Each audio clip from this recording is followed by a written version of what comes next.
জাতীয় সংকটে আমরা সব সময় সর্বদাই সেই 18 জুলাইয়ের স্পিরিটকে ধারণ করে নিজের জীবন দিতেও রাজপথে নেমে আসব, এতে কোনো সন্দেহ নেই। এবং বেসরকারি বিশ্ববিদ্যালয়ের শিক্ষার্থীরা রাষ্ট্রীয় সংস্কারের যেই কার্যক্রম চলছে তার সর্ব সেক্টরে অংশগ্রহণ নিশ্চিত করতে হবে। উপদেষ্টা মণ্ডলীতে আমাদের 2 জন উপদেষ্টা রাখতে হবে। জুলাই বিপ্লবের স্পিরিটকে ধারণ করে না এমন ব্যক্তিদের উপদেষ্টা পরিষদ থেকে অপসারণ করতে হবে এবং আগামীতে এমন কোনো ব্যক্তিকে নিয়োগ দেওয়া যাবে না। 2, অন্তর্বর্তীকালীন সরকার এবং উপদেষ্টাগণ দেশের সার্বিক বিষয়ে সিদ্ধান্ত গ্রহণে ছাত্র প্রতিনিধিদের সাথে নিয়মিত যোগাযোগ রক্ষা করার কথা থাকলেও তারা সেটা নিশ্চিত করতে ব্যর্থ হয়েছে।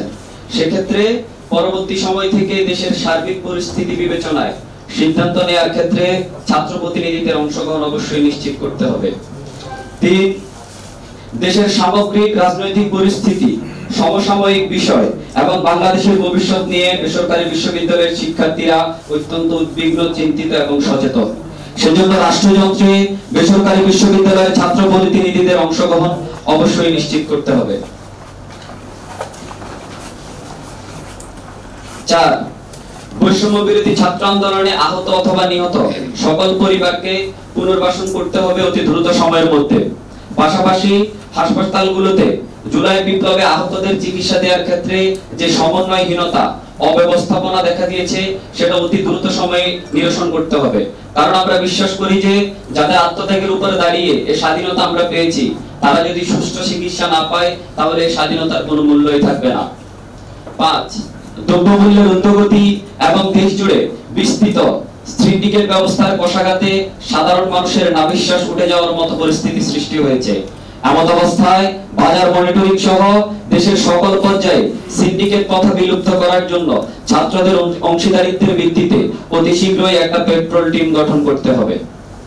6, উপদেষ্টা পরিষদে কারা যাবে সেটা নির্ধারণে একটা কমিটি গঠন করতে হবে, যে কমিটিতে রাজনৈতিক দলের প্রতিনিধিদের সাথে পাবলিক বিশ্ববিদ্যালয়, প্রাইভেট বিশ্ববিদ্যালয়, জাতীয় বিশ্ববিদ্যালয়, 7 কলেজ এবং মাদ্রাসার প্রতিনিধি অন্তর্ভুক্ত থাকবে। সকলের সম্মিলিত সিদ্ধান্তে উপদেষ্টা নিয়োগ হবে, কারো ইচ্ছা মতো উপদেষ্টা নিয়োগ দেওয়ার কারণে। 7, গণহত্যার বিচার কার্যক্রম নিশ্চিত করতে হবে। বিভিন্ন সংবাদ মাধ্যম ও সোশ্যাল মিডিয়ায় প্রকাশিত সংবাদ, তথ্যচিত্র যাচাই বাছাই করে দোষীদের বিরুদ্ধে যথাযথ ব্যবস্থা গ্রহণ করতে হবে এবং এই কার্যক্রমে অবশ্যই পরিচালনার জন্য ছাত্র প্রতিনিধিদের অংশদারিত্বের ভিত্তিতে একটা তদন্ত কমিটি তৈরি করতে হবে এবং সেই তদন্ত কমিটিকে ওয়াকিবহাল রেখে নিয়মিত কাজের মধ্যে রাখতে হবে। আর সংবিধানের পুনর্লিখন ও সংস্কার করতে হবে। 9, প্রাইভেটের শিক্ষার্থীরা উন্নত শিক্ষা ব্যবস্থার প্রয়োজনে নিজস্ব অধ্যয়নে পড়াশোনা করে।